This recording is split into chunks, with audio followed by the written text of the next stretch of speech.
That means we're live, guys. Robbie Fisher, this is Humpday Hangout. It's October 29th, and this is Humpday Hangout Straight Talk.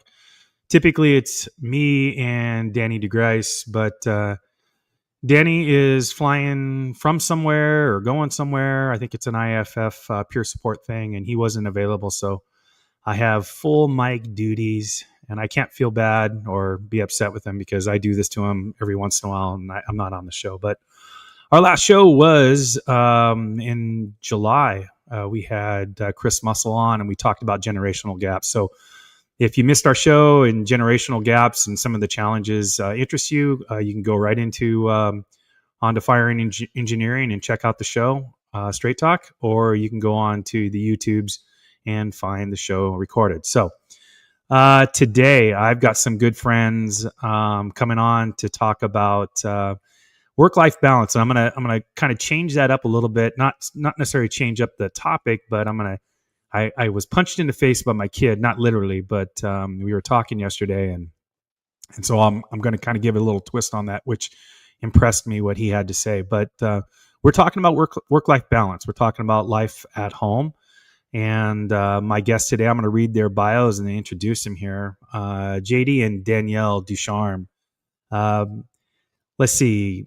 They met each other. I should say JD and Danielle met each other. They're from the scenic chaos of Oconomowoc, right? Almost. Oconomowoc. We had it. We had it. Gosh dang it. But I'll get the next one. That's right. In Wisconsin, where they raised a blended family of 7, surviving on equal parts of humor, caffeine, and old fashions. I love that. That's awesome. Danielle grew up in Mukwonago. Nailed it. Yes. And was introduced to the fire service through her dad, a volunteer firefighter who unknowingly set her up for a lifetime of sirens, smoke, and firehouse stories. After 9 months of making JD sweat it out, they finally agreed to date. And as they say, the rest is history. By day, she's a deputy clerk, I think in the county or in the city that you guys are at. By night, she's JD's biggest cheerleader, therapist, and occasional reality checker. I love that. JD comes from a long line of public safety. His dad and grandfather were in law enforcement, which if you've been in his class, you get to hear that story. It's kind of funny. Or I should say funny, but it's very interesting. Yeah. Yep. Who were also volunteer firefighter and EMT. So naturally, JD followed suit. Now, with 13 years trying to learn the job, he's a lieutenant on the truck company in Western Lakes Fire District. He's endlessly grateful for the partnership or for a partner who keeps him grounded at home, out of trouble at work most days, and has taught him the greatness of Google Calendar, which does help for the balance. Yep. Together, they bring laughter, life lessons, and maybe a few did that really happen stories from their world of family, fire, and fine art of keeping together. That's a great introduction. Welcome to the show, JD and Danielle. Thanks for having us. Yeah, we first met. I've got it right here because this is where I first met you guys. I got invited to come here to this conference, Heart of the Lakes. And that's when I first met Danielle. You guys were dating. And then just recently, you guys decided to get married. Surprise everybody. Yeah, just snuck out of town. So, yeah. Snuck out of town and got married. It was great. And, Yep. It was perfect. Just the kids and our parents. Yeah. Well, I saw the pictures, gorgeous pictures, and JD, you said your ex-wife took your pictures for you? Yeah, ex-wife did the pictures and did a phenomenal job. So it was actually a blast. Yep. Well, congratulations. My wife and I just celebrated last week our 32nd anniversary, and so welcome to the club. And congrats to you too. So. Thank you. So today, I really want to. So did I leave anything out on the bio? I mean, I love the old fashions and celebrating them. You guys are killing it. That was it. I mean, but old fashioned in the evening definitely keeps us going sometimes, and a lot of coffee. Yeah. The purpose of the show, Straight Talk, our show is basically we talk about everything. Is kind of like the touchy-feely things of the fire service, from mental, behavioral health and mental health issues to, just couples and the challenges that couples have. We we had our last show, we talked about the generational gaps, some of those challenges. Yeah. But yeah, I think just reading your guys' bio and knowing you guys, I think you guys are doing a pretty dang good job. When I look at like how my wife and I live our lives together, and you guys have this harmony of work and of play and of family and all that, and that makes it pretty easy to live life. Yes. Yeah. Yes. Delicate system of levers and pulleys, I would say. You're constantly adjusting things, but we do pretty good. I think sometimes we feel like we're just trying to keep our heads above water with 5 kids running around, but like I said, it's a balancing act, and so far we're doing pretty good. I think we have our off days and our on days, but you're always going to have that, right? So Yeah.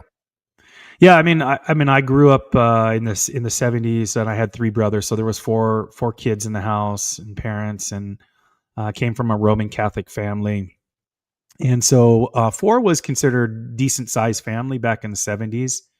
Today I think 2 is kind of the norm, with 3 being a big family, yeah, but five kids that's something. It's got to be challenging, and they're varying ages, so from teenagers down to the young ones, right? Mhm.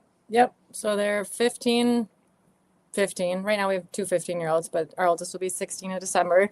And then we have 12 and 12 2 and 8s. 2 8-year-olds. The JD 2 8. bunch is what we call it. Yeah. So Both of our Awesome. kids are the same age, which is kind of like twins, which can be great, but also not so great. Yeah, and it's very similar to, for the younger listeners that might not remember, but there was a show called The Brady Bunch back in the '70s, where a blended family, a wife who had 3 daughters and a husband that had 3 boys, and they came together. Yeah. From a building construction perspective, the house was gorgeous, Perfect. Yeah. mid-century modern, beautiful house. But we're not talking that. But the relationship wise, it's just that could be a challenge bringing the families together. Has there been any challenges there? Oh, yeah. At least you're Yeah, honest. I love it. it's 2 different methods, right, of parenting. One, so it's like if you were to take 2 departments and try and merge them together, which a lot of people are doing, but you have different cultures, you have different ways of doing things at home, different chores lists and things of He's that. more of a go with the flow kind of guy, and I'm like, I need schedules. I need a little like baseline of what we do with our day, and he's like, no, we'll just take it as it comes. Google Calendar, fly by the seat Yep. of my pants. So Yeah, I mean, and that's the fire service. Like we do try to structure our days, of course, but we are always like waiting for that I was going to say the next opportunity, but Yeah. waiting for that next job, that the next thing that we had to do. And so there's always this element of keeping things kind of very fluid. Mhm. And so I could see how the challenges at home. My wife and I, we'd struggled with that with our kid. He's an adult now, but with our kid growing up, is like she's very structured. He was very structured, and I was just like, fly from the seat of my pants type thing. Where we had to try to make that work. But so I want to get into the show. I mean, I know we're chatting here, and maybe some of the people are watching are like, what is this getting to? And so I want to talk about, like I said, work-life balance. But I was talking with my kid yesterday, and he's an adult. He's in his late 30s now, mid to late 30s. But we were talking about this show, and I was talking about work-life balance, and many shows ago we had a gentleman come on and talk about work-life balance, and everybody talks about work-life balance. And my kid, he's a vice president of global partnerships with a large entertainment company here in Vegas area. So he gets to meet a lot of really cool people. Got to meet Simon Sinek. Yeah, so really cool. But he just like punches me in the face with, "Hey, Dad, it's not work-life balance. It's a work-life harmony." Jeff Bezos from Amazon always talks about the harmony, because in a work-life balance, it's like you got to give up one thing for the other. Where Bezos talks about how the harmony is more like it's a feedback loop, where if you're happy at work, with purpose at work, you're going to be very happy at home, and when you're happy at home, you're going to be very effective at work. And so trying to find that, and my kid's like, I mean, it was like when I was growing up, there was a harmony in work and at home. and it wasn't so much the balance. Now, I think personally, I think maybe I was out of balance at times, but so that's what we're going to talk about in the show. And I want to get to the questions here really quick. I put together some questions we've already talked about, but so JD, you've got the blended family. You work at the fire department, and trying to balance instructing and firehouse life and everything, and the work as a company officer. How do you keep that balance at home to make sure the family doesn't get lost in the shuffle? I think it's really hard.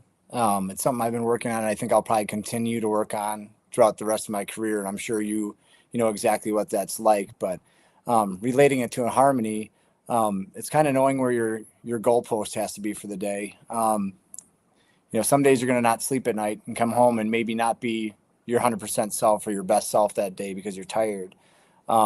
And it's just communication is the biggest thing to allow that balance to happen. And she's going to help pick up when I'm a little lower, and I got to help pick her up when she's a little bit lower that day. Got to drive the boat for 5 kids all day, but we also got to drive the boat for ourselves and our relationship. So when it comes to the balance part, it's really tough, but part of it's including Danielle and a lot of stuff. Like you said, you met her when she was traveling with us up to Minnesota, the Heart of Lakes conference, and being inclusive in that, and then finding other men and women in the fire service that bring their significant others and kind of growing that pod. And obviously you and Jody have experienced that in your life. You have your friends, you get to go see them all over the place. It's a working vacation in some ways, but then she can have people to hang out with while we're off having our fire fun. That's the bigger grand scheme of things. But day to day at home, it's just a lot of communication. That's the only way you can really have that harmony. Because like you said, I don't think a balance really exists. It's constantly going back and forth from one to the other. And if you try to hit that mark, I don't think you're ever going to hit it. I don't think you're ever going to hit it. So. And you guys, Danielle came with you when you came out to the Young Officers Conference and had the opportunity to kind of see another part of the country that you guys don't get out to in the state of Washington. So I think it is really important that spouses share, especially, when you're really into the job, which you are, spouses being able to share that experience with each other. And my wife comes to a lot of places, and with CFT, that's been one thing that CFT is inviting the spouses to come to these conferences. Danielle, I want to get to you on this. Then you being a working parent, it's, and this could be a challenging relationship being in the fire service, but like in your bio, you kind of knew what you were getting into. Yep.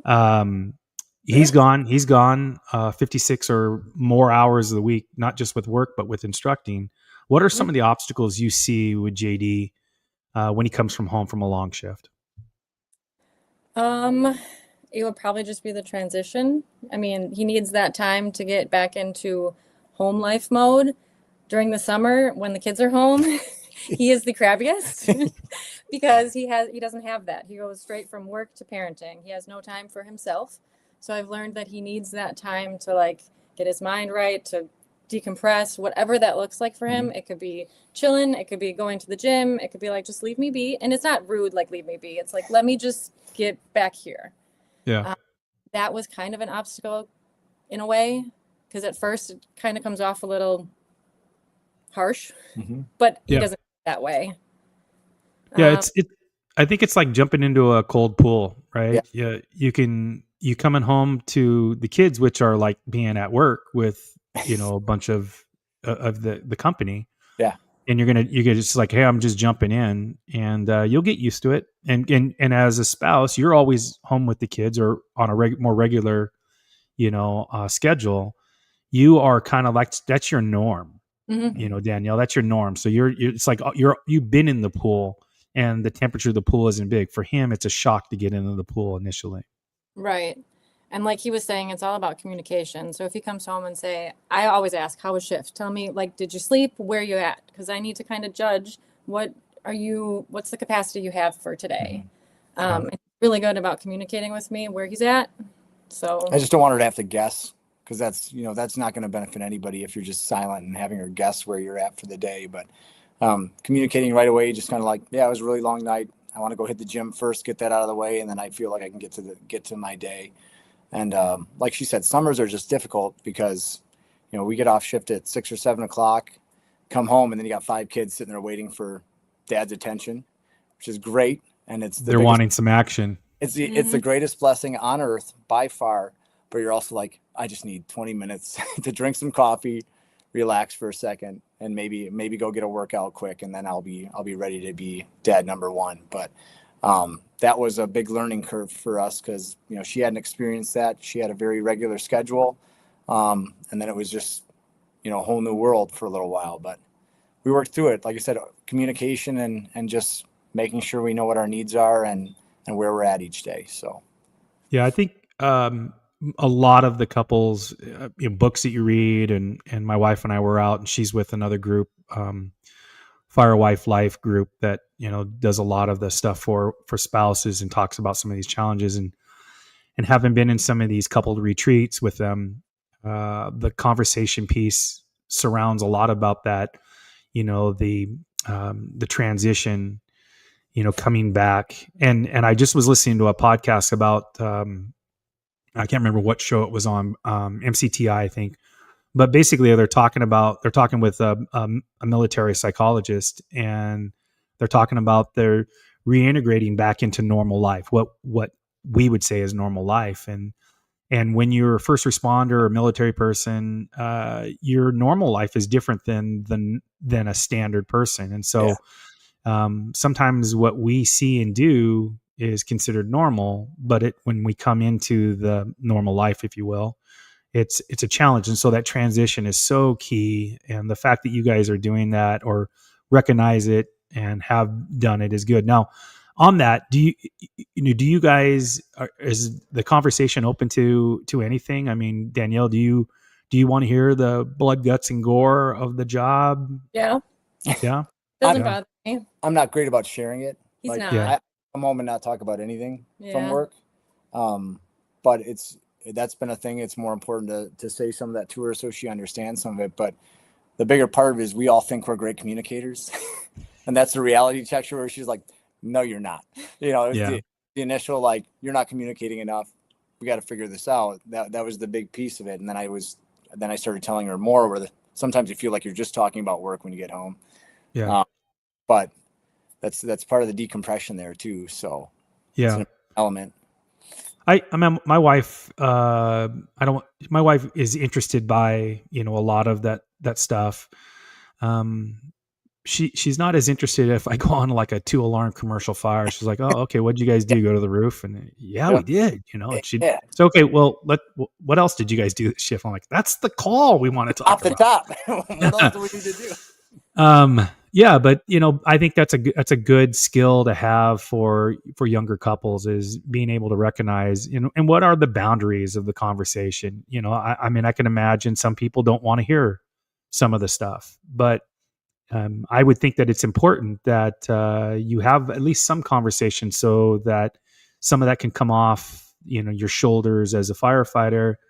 And so understanding what boundaries are set, or understanding, where the parameters are on to having the conversation. But Danielle, good on you for being open to the conversation, and and getting him to talk when he comes home, and give me the rundown. I want to know how your day was. Yes, I value that time. If I'm up before he gets home, I love having coffee with him and just listening to his day. And I'm like, tell me about it. Yeah. She's the pillars of support there. And I think that's a really important thing to have. I mean, if you don't have those pillars, it can be a really rough time. And, that divorce, being single for a while, you don't have those pillars. That can be a time alone in your thoughts quite a bit, where you realize how beneficial it is to get some things off your chest and have somebody that's willing to listen. And also a big thing for us is, listening to respond and speak, not to react to something. And that was that was just another huge thing that she's phenomenal at, and that she's taught me a lot about, is just listening for that response, being more pragmatic, patient, and then having those conversations that are just very, very, very beneficial in the end. So yeah, man needs to learn to listen, and woman does well at listening, type of thing. Yeah, but that's just like with everything when we're talking about what makes a good company officer, it's just being a good person, and and the ability to listen and step back and not talk so much. And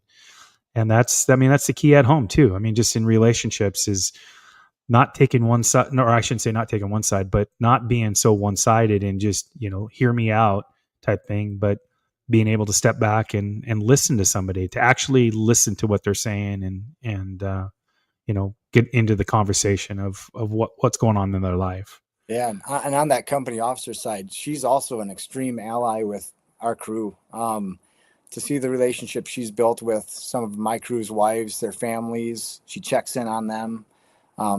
It's that relation. I think she sees how much I love my guys and gals, and she does just as much. So I just quite the team to be able to do that kind of stuff and share that experience too. It's been awesome. Yeah, I don't really two separate families. Yeah. Like we're all family. It's what it is. Yeah, which isn't always the case. Sometimes there's jealousy there. Sometimes like you just go have fun for 48 hours. That doesn't happen. She's very involved with the guys and gals, and she can stop by with the kids anytime, and the guys are having squirt gun fights and whatever else with them. It's a blast. So yeah. Well, that kind of leads to the second question. Like that the fire service is not a 9-to-5 job. It truly is a lifestyle, and it sounds like you guys have adopted it pretty well. So anyways, how do you two support each other's careers and passions, especially when the job can take so much time and energy? Danielle, why don't you go first? Yeah. Well, my passions right now are the kids in the house. So, I mean, I that's a good one. I really don't have an answer to this one, to be quite honest. What do you think? I think it's the listening again, because, Danielle does have a lot of great thoughts and ideas at work, and she doesn't know who to bounce them all off, because it's not like the deputy clerk world is like the fire service, where you have 8 billion people that do the same thing that I can call up Rob and ask something about, truck work or something like that. That's not as common in her realm. So I can listen to those ideas and try and relate to what she's trying to accomplish. And you tend to learn that all the jobs are the same. We have the same problems, same issues. We're trying to streamline things, make them better. And I can help kind of support where she's going and maybe give her some feedback, some of that, real feedback that you need. And she's always really good about that. I think yours is more listening, more of the listening realm and hearing what the day was, because I usually have a plan. I'm just venting a little bit. I already have an idea of where we're going, but she listens, and then sometimes she'll just say, maybe take a step back on this one for a second. But she's just a really good, sounding board and able to give good advice, knowing me inside and out just about who I am as a person and steering me in the right direction, maybe, or just, doing a little bit of that flap work to do a little minor correction there. So, and I think go ahead. My end, I've spent so much time being a single mom that it was my life. That's all I had. I had to take care of my kids. I had to work. That's it. I didn't really have any time for me. So now that I have a supportive partner that can do life with me, and I can be like, now I have this space of what do I want to do? And he kind of just allows me to explore what I want to do, and said, whatever you want to do, I got you. And I know he'll help me through whatever I need. Yeah, I think creating space is a thing we talk about a lot. Creating space for mental well-being, or just creating space for ourselves for a little bit, and giving each other the grace to be like, everything's fine. Just give yourself some space for a couple hours, go have some coffee, go for a walk, or whatever else. And that just sometimes can just turn the day around, or, make that conversation change when she comes back about whatever we may be discussing. So creating space.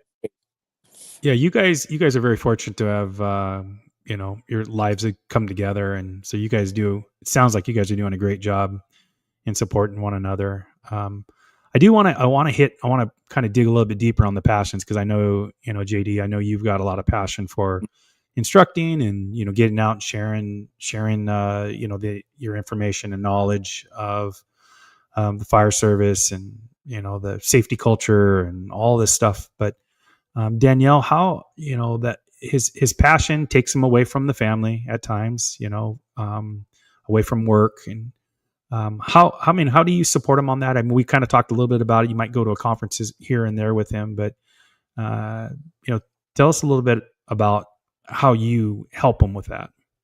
I mean, if I have the opportunity to go with him, I will go, because I love it. I love being there and seeing it all and just being next to him through it all. as far as when he's gone and I'm back at home, I mean, I just make sure that I've got the house taken care of. The kids are, you know, not being too much. I don't know. I just mom it. I just take care of the house, and that's just what, like, I love making sure that he has a place to come home to that's just peace. Like, I want he Yeah. comes home from all of that, I want him to know that, like, he can just go, oh, I just did all of this and now I can just be home and just breathe. You love being a mom? I do. Yeah. I love being a wife too. And she's real good at it.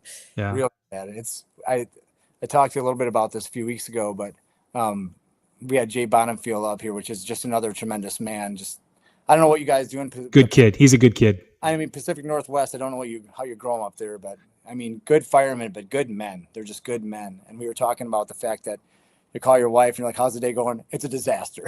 But all the kids are great. They're happy. And you know, nobody's got any injuries and all of them are still alive. You know, it's going to be good when you come home. And that's how I feel when I'm gone is, you know, she's going to take care of it. We're going to talk a little bit. We'll have maybe a phone conversation or whatever else, but you feel supported. She knows I'm going to come home ready to go because we got, you know, we restore that passion a little bit. And I also try to, like, respect his time when he's away. I'm not constantly texting him and being like, oh my gosh, this happened. And that's his time. I need him to be there. And if he has a time to call, then I'll let him know what's going on. Yeah. So, well, since we're kind of on this topic, do the kids ever have any issues with him being gone so much? Not too much, because now we got a whole family that just plays all day long. Like, it's a madhouse. It is an absolute madhouse here. They don't realize you're gone. They're like, oh, the guy's home. That person is home. They are, like, they're just spinning tops all day long, running around doing stuff, which is awesome. And that's one of the great benefits of the age similarities in the families, bringing them together. But I think I feel bad sometimes. Like, I don't like giving up any time with my children, because I think when you don't necessarily choose divorce, you already feel bad because you're not getting all the time you think you're going to have. And then another great conversation with a gentleman at a fire conference. I was like, you know, I think it's like the fire service, though, where we can say we have 28 years on the job, but what did you put into that time? If you didn't put anything into 28 years, you really didn't do much. But if I have 5 years here and I get an injury, but I put everything in my whole heart and soul in that 5 years, I'm going to make a difference in it. So it's not the amount of time you put in, and what you put into the time you have. Yeah. I feel the same way with the kids. Like, if I'm here, I got to be all in. And then when you're gone, and you're not gonna feel that guilt or as bad, because you're gonna put in the time when you're there, and you're gonna be all in.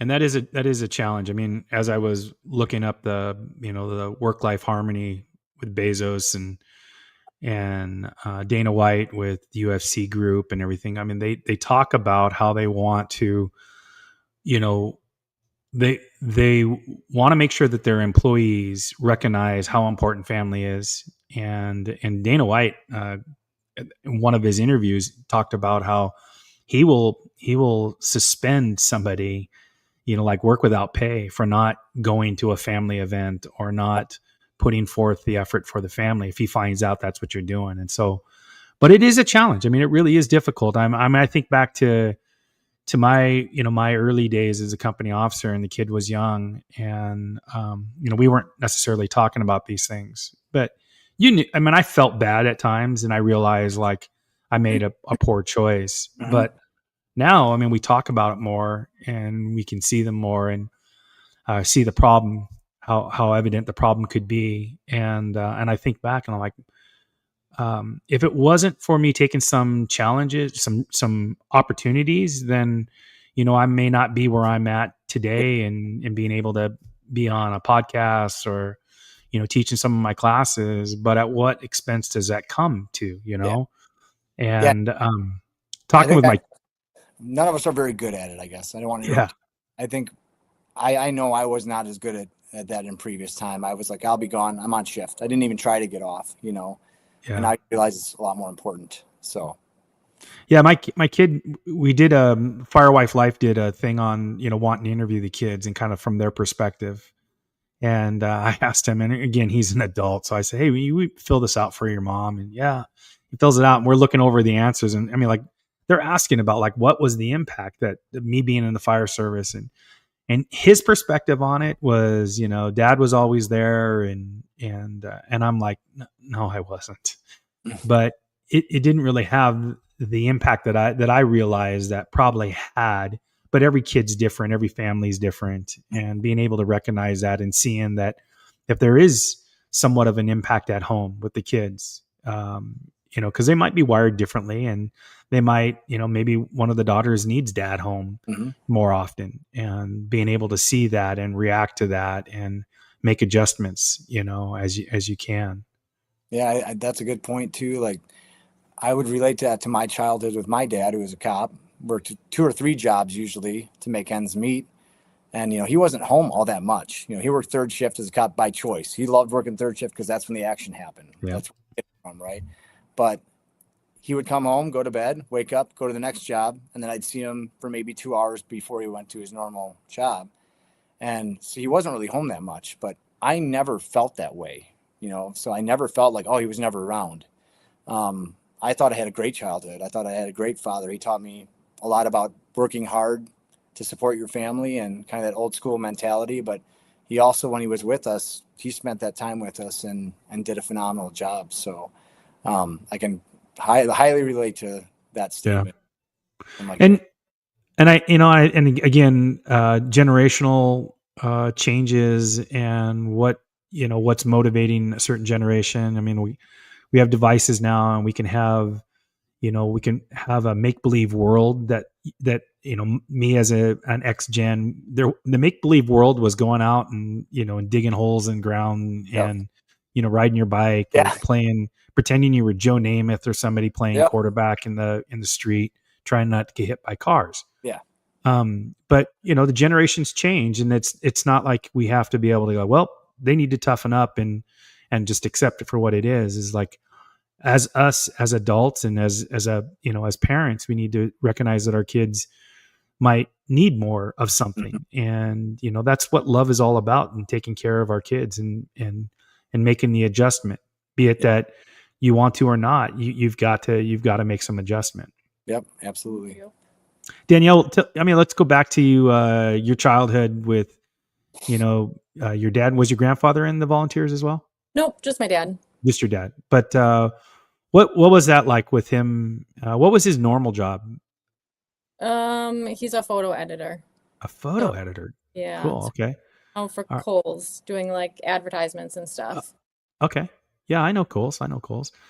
So what was it like for growing up as a kid? How many brothers and sisters did you have? And I have an older sister, 5 years older. And he didn't get into the fire service until we moved to Mukwonago. I grew up in Milwaukee through like 3rd grade, and then moved out to Mukwonago just because of school and stuff like that. And then he got into firefighting then. So I was like in 4th grade. And that was a shock to me. I cried to him and when he told us, and I said I didn't want him to die in a fire. Yeah. So, like, I didn't want him to do it. But I remember going to the fire station all the time, hanging out. I was there.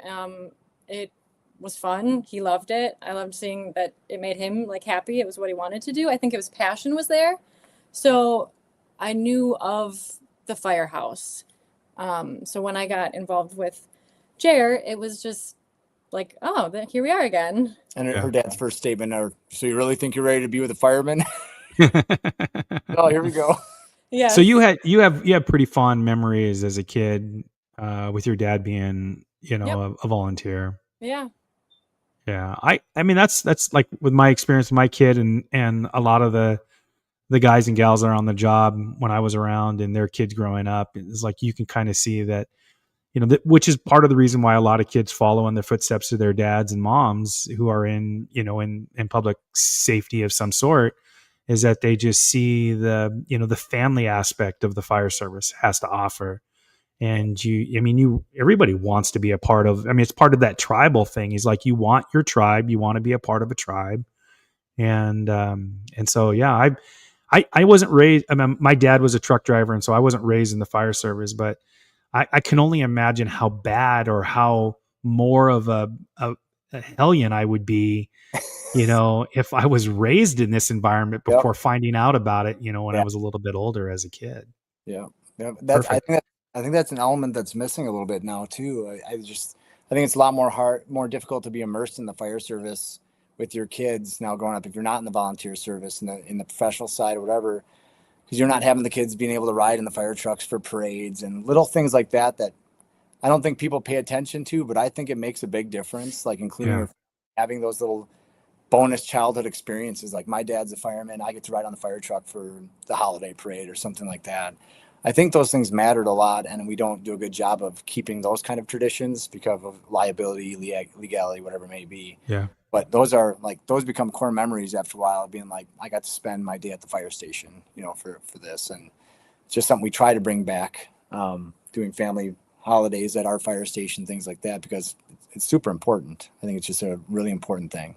Yeah, fire chiefs that you're listening, hear what he has to say. And when we talk about recruitment and retention in the fire service, well, start recruiting them when they're young. Yeah. And I get the the legal side of things and the liability, but figuring out ways that you can incorporate the family aspect in the firehouse and in your organization and doing those things, and you probably be turning in some kids into future firefighters, by doing so. Let's talk about navigating the blended family a little bit. It brings some challenges and rewards. How has your experience with the fire service and together shaped the way you both lead and communicate as parents and as partners? That's a tough question because we have been talking a lot about communication, but We have, but isn't I that like. Wait a minute. I like how JT's like, "Hey, you take that there, Take honey. that one. Take that. I want to hear what well, you have to isn't it kind say." of like what we've discussed? Like we know our roles in a way, that helps. It's that communication point. Communication, yes. We talked a little bit about that. I said you and I both are in a quint culture, where we're not sure what our role is until we roll up on the house. Are we stretching a line? Do we have to go in for search, do some ventilation, VES, whatever? Knowing your role when you're coming home is really beneficial. And, Danielle will give me a heads up on, hey, this child's not doing as well today. They've had a rough morning. He's going to need, 100% dad mode today, or she's going to need 100% dad mode. And you have that defined role when you're coming home. It's done with lieutenant, here with dad, 100%, and it's for this purpose. And if just knowing where your family status is. We talked a little bit about it with myself and where I'm at when I come home from shift. She's great at letting me know how everybody's doing, how their week's been at school or their last couple of days has been. And I think that really helps me step into my fatherly role when I come home. And then she's really good with how she's feeling. We all have bad days. We all have things that happen in life. And she's really, really good at letting me know, like, I've had a lot to think about the last couple of days. Just had a lot on my mind. I want to talk about this when we get home. A lot of times having nothing to do with us, it's something else. But then I can come home and put the listening ears right away and go that route. So the blended family, instead of it being a blender, I feel like it's everything before you blend everything. It's like you got the different fruits, which are all the kids or whatever else. And then when we have these conversations, we just make that harmony happen, and it works out really well for us. So that's we are really, really blessed though. The kids just get along and they all just mesh very well. Yeah. And I mean, yes, we have our challenging moments, but when we have those moments, they know that you ask any of one of our kids, what do we do when we have a moment? We talk about it. We talk things out. You sit down, look at us. We're going to work through this because we love you. We have to learn from this and we're going to get better. So we're always just talking. Yeah. Always. A lot of talking. And then just knowing not to go silent. If we're done with the conversation, we just say, let's pick this up in a couple hours, or we don't do almost anything by text very often. If we want to talk about something important, maybe it'll be just a note like, hey, hope everything is good. Let's talk about this when we get home. And the nice thing is it's not a prep for fear of, oh crap, we got to talk about this when we get home. It's usually just a good leader line to what we're going to discuss today. And that really helps too. Just gets you in the right mindset. Keeps you on the positive loop. So yeah.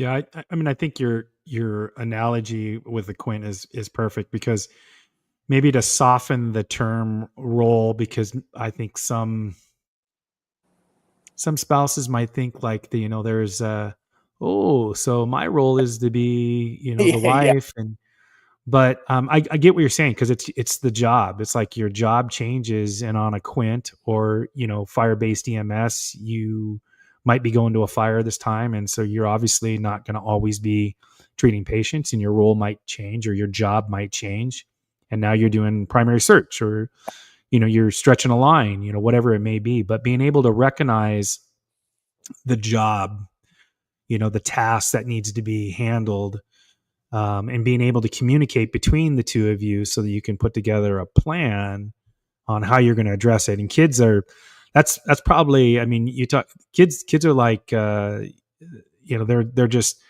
they can be so loving Yeah. and just like easy. And then all of a sudden it's like they turn into some devil, and you're wondering, like, this isn't the kid. This isn't my kid.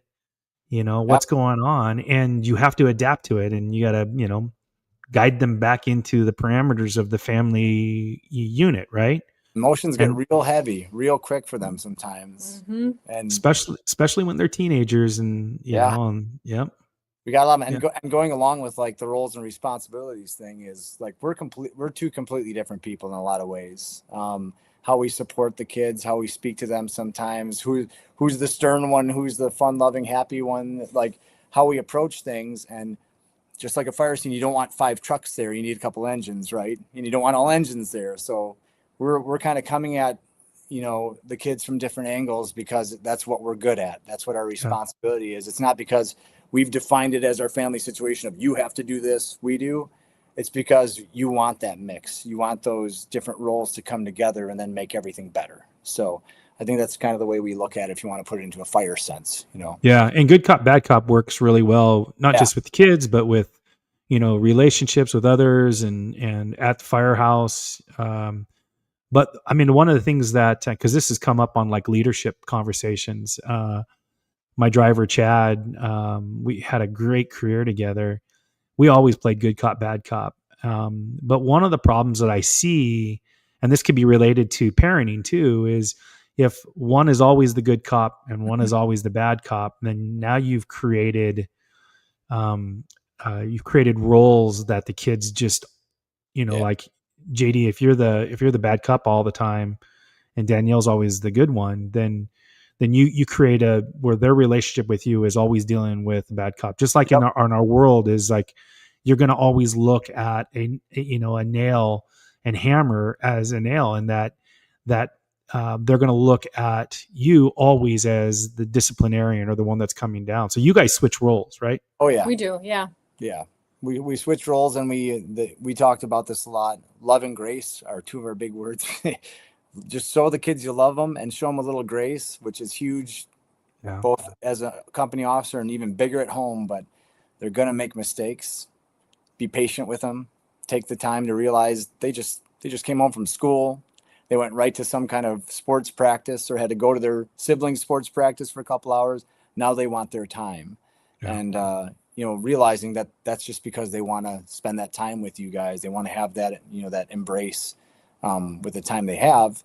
And, it really dials you back and gets you to approach it from a good place. So, yeah, their time's important too. Just like us, we want our own time, right? And we have to realize that just because they're kids, we got to give them that, and know that they are, because they're kids, and they, especially teenagers, their understanding of stuff is just so out of whack that that's even more challenging than if you were an adult, that you could kind of, rationally think about something and go, yeah, I need to have transition time coming home, for instance, that you guys recognize that, that's important.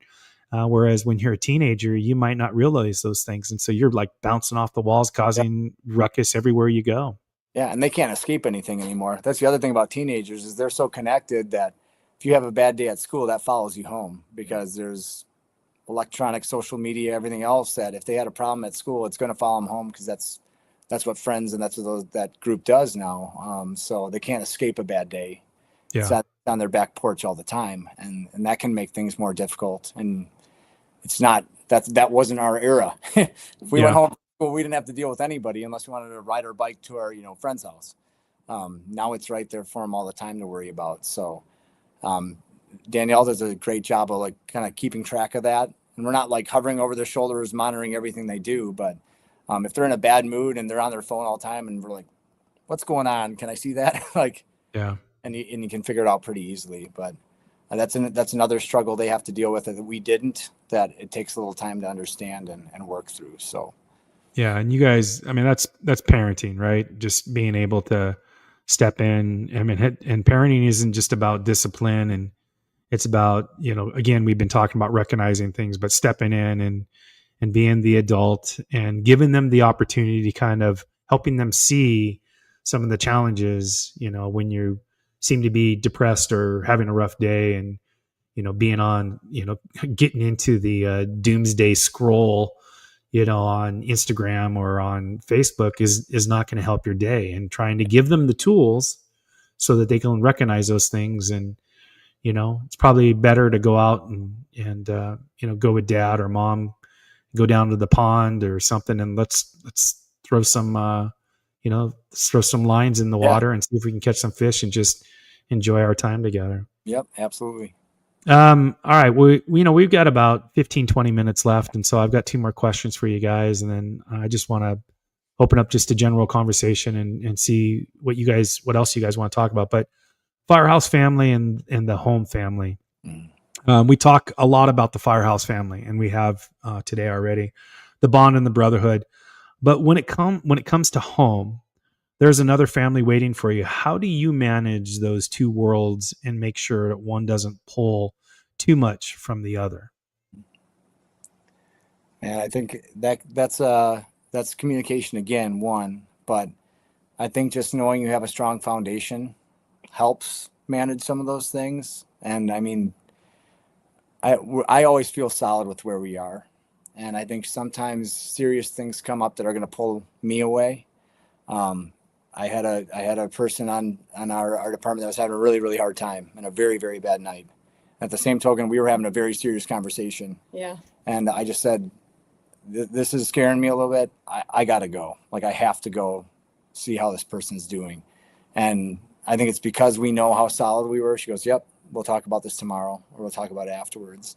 So that's one aspect of it, is just having that really solid core foundation, and her knowing that, I think she knows how much I care for our family. She knows how much I care for our guys at the firehouse. Yeah, I don't really view it as like he's choosing that over me. I know that this is part of the job. He's got that family to care for too, and they're just as important. I know we're more important, but they mean a lot to him. So that's where I know that it's not a choice of them over me. But at the same point, like, if we got family things, I've skipped out on some things because we have a choir concert or something like that. And I think that came through time of me realizing just how important it is to go to those things and show your face there and really engage with your kids at those events. And I think we just talked about how teenagers view the world differently. I think it's just like, you view your parents as silly and ridiculous when you're in your teenage years. And then when you turn 24, you're like, man, they were the smartest people I ever met. I think through time, being able to talk to my dad, because he's probably one of the wisest people I know and most emotional now, when he used to be just a hardhead. Through talking to him, I just realized how important it is just to spend that time with your family, where he maybe regretted not being there for as many things. And like I said, it didn't affect me, but it did affect him later on. So I've made a concerted effort this year to just be more engaged with those outside events and things like that. And Danielle's always been spectacular with that. So, yeah, I think it kind of goes back to what we were talking about earlier with the work-life harmony thing, and that if we call it a balance between work and home, and and as Bezos kind of criticizes that, is like, you have to give up one or the other. And Danielle, you don't seem like you're like, no, I get it, because what you're looking at is his purpose at work, or what is a driving force for him in his life, out, in addition to the family and being a good husband and being a good father. His work is very purposeful, and it gives him a lot of enjoyment. And so being able to stay connected there, you're not necessarily making a sacrifice. You're allowing him the opportunity to kind of be in that, that harmony, or it's providing the harmony, I should say. You're allowing him to address that purpose, because in turn, when he does that at home, a challenging problem that you have put on hold doesn't mean that it goes away, Oh, but the challenging problem that you've put on hold, he's going to probably be more focused on truly wanting to resolve that or wanting to be open to that, versus when you say, we are the family here, I need you to address this, his mind Yep. is thinking of that other thing as well, and you're not fully going to have him invested, right? Would you say that's pretty accurate then? Totally. Yeah. Yeah. I think the worst thing people do with fire service couples is they make it a us versus them mentality of like, it's either our family or theirs. And you see it a lot. You see it a lot, and you're just like, I don't know how that ever works. It's a very fine line there. It's not that you care about one or the other. I'm obviously going to care about my family 100% and more than anything else in my life. But you're also, just like we talked about with generational gaps and stuff, some of these kids, you're almost like their dad now, because some of them didn't grow up with a father in the household or something of that nature. And you're helping take them through things that you didn't expect you were going to have to. And having a partner that's understanding of that, and also knowing how much, I think she knows how much I value home life and the kids, and her especially, that allows me to have that space to then go handle that or help that person as well. And for me, it's always, I'm just feeling like, what can I do more to support her on her end, because she does such a phenomenal job. So. And I also think he's done such a good job of bringing me into that life. Like, whether it's conferences or the family dinners or whatever it is, he's brought us into that life that that's our life too. And if I see a guy's name from work and I'm like, I'm going to go talk to them, they're having a tough time, she's going to know what that person's wife's name is, what their kid's name is, know their family, because she engages with them. So I think that brings it to a different level where there isn't that competition. They're our friends. They are truly our extended family. And it's not, like she said earlier, it is completely that is our blended family in the end, is the fire service and us together and our families. And they treat my kids phenomenally. All the guys at work do. And we try to treat them the same. Like, if you're willing to bring your kids there, expecting your guys and gals to treat your kids great, why wouldn't we do the same for them when they're having a problem at home or something like that? So. Yeah, I think, and it's not just the fire service; it's anything. Resentment is the devil of relationships, right? And so, if either of you have any resentment towards anything, it really can get to be a wedge and prevent any type of growth as in your relationship. And there are definitely couples, like in the fire service, that the spouse resents the fire department, and that's a hard thing to work through. Mm-hmm. And if and as we've been talking about work-life harmony and all that other stuff, and is like, it is going to be a very, very long road journey for the family, if you resent your partner, your spouse, from the work that they do, the love that they might have for the job, the passion. But that doesn't give doesn't give JD the ability to be able to, or the right to be able to, like, well, you know what, she allows me to do one conference a month, I'm going to kick that up to 2 conferences a month in addition to my work. And yeah, you can't do that. I mean, so there's an element of, I will say balance, but there is an element there of balance where you got to, adjust, but you can't take advantage of it. But if we have resentment, and again, it's not just the fire service, it's anything. If we have any resentment to things, it just creates so much problem, for getting through it. Well, resentment's just the killer of relationships. You think about, if you resent somebody you work with, you're not going to have a good relationship with them. It's going to be impossible. Yeah. And again, there's the old statement, like, we judge ourselves by our intentions and others by their actions. Like, you always want to just put things on them because of what they do and not think about the thought process behind it. And if you're resenting people, that's all you're going to do your whole career. You're never going to, or your whole relationship, you're never going to talk to them and see what they were thinking, see what they were trying to accomplish, see what they were trying to do. And then it just keeps building more resentment on her end. Oh, he went into that fire when we had something going on. Well, I was worried about my guys and gals and the people that were here to serve, all the while knowing I'm coming back to you and we're going to spend, the next 3 days together. And if you're unwilling to have that conversation, she's just sitting there judging me because I went to that call. that's going to make for a really long relationship, Yeah. And at the same One of time, she's upset with me for something because I did miss something or forgot about something. And I'm like, she just wants to be mad at me today. Well, yeah, no, this meant a lot to me. This is my intent of all that. You have a lot better relationship. if you can look at, what your true, what the resent is all about. I mean, truly what it's all about from looking in the mirror. I mean, one of the leadership traits that military does really well. And I was fortunate at the LAFD Leadership Academy and learning from basically it's West Point's kind of behavioral theories and how we look at things. But the military constantly, when there is a problem, and that's what leaders face is problems. You fix problems. When there's a problem, the first thing you should be doing is looking in the mirror and saying, how have I contributed to this issue? Yes. And doesn't matter what the problem is. It's like you look at yourself first. And so from the resentment thing is like, if you can look at, why am I resentful? Is it jealousy? Is it, do I not get enough attention at home or whatever? But if you can kind of recognize and figure out why you are resentful, then that at least that sets the first brick in place to start figuring out how we can resolve the problem and how we can grow together as a couple. Yeah, finding those roots is extremely important. Yeah. The biggest statement in the fire service for leadership, and a lot of these leadership academies is leave your problems at home. When you show up, you got to show up this certain person. It doesn't happen that way. No, absolutely does not happen that way. And if you're concerned about everything at home or concerned about your spouse or something that's going on because you didn't talk about it or you haven't addressed the issue, your day is not going to go as well at work and you can't focus on your job while you're there.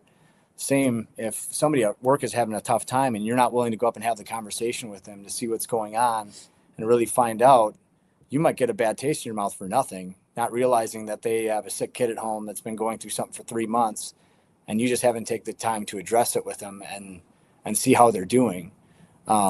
That creates a huge resentment both on their end and yours, and you don't accomplish anything. So again, it comes wholeheartedly again right back to communication and recognition of those things.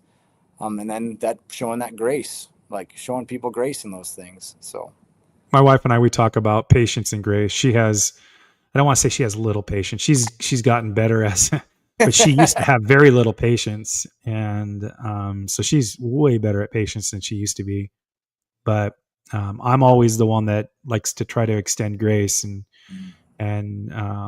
she, she's getting better with her patience, but patience and grace really is two key things. Now we're almost at the end of the show, and we got one last question, and we've been talking, throughout this hour, we've been talking about a lot of the challenges, and we've been kind of addressing, some of the tools that we've used to, kind of address some of the things. But Danielle, I'm gonna end it with you. Okay.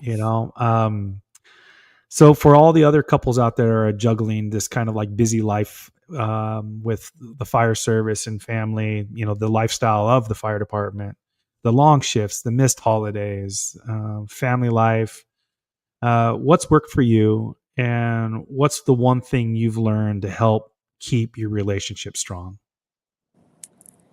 I've had to be way more vocal about what I need, which is something I was not very good at. I just always, I got to do what I got to do. So I've been able to communicate more with him as far as like, hey, I'm feeling this way. I need this from you. I need you to be here for me. I feel like, what was the other, say the question one more time. It was like, what are some of the things that work for you, and what have you learned to help keep your relationship strong? What else do I do? I also need a lot of like quality time with him.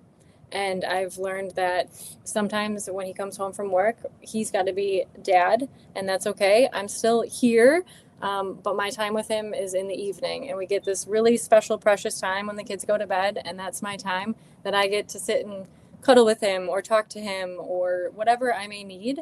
And that's really important to me. I feel like he does a really good job at making sure that he does that. Yeah. So Time and old fashions. yes, Time old fashions. Yeah. Yeah. we're very time and old simple fashions. people. Like we don't require a lot, and it's really a breath of fresh air when we can just be, and Yeah. that's what we do. We're just together. And I think we're just constantly finding ways to improve. The affirmation part is something I haven't been super great at throughout my life. I related it back, and this was kind of a pre-conversation we had before coming on here and stuff. But I realized, in our profession, and you know this, we're doing our job, but we're not really doing it because we're going to hear a result or get thanks of anything. Nobody's going to come up and say, "Hey, great job on that," diabetic patient yesterday or something like that. We don't get the affirmation in that kind of way. So I guess I don't expect it at work, and then I'm not very good at always giving that out. So maybe if we change the statement to 10% affirmation 100% of the time, showing little bits of affirmation every day and how much I appreciate her.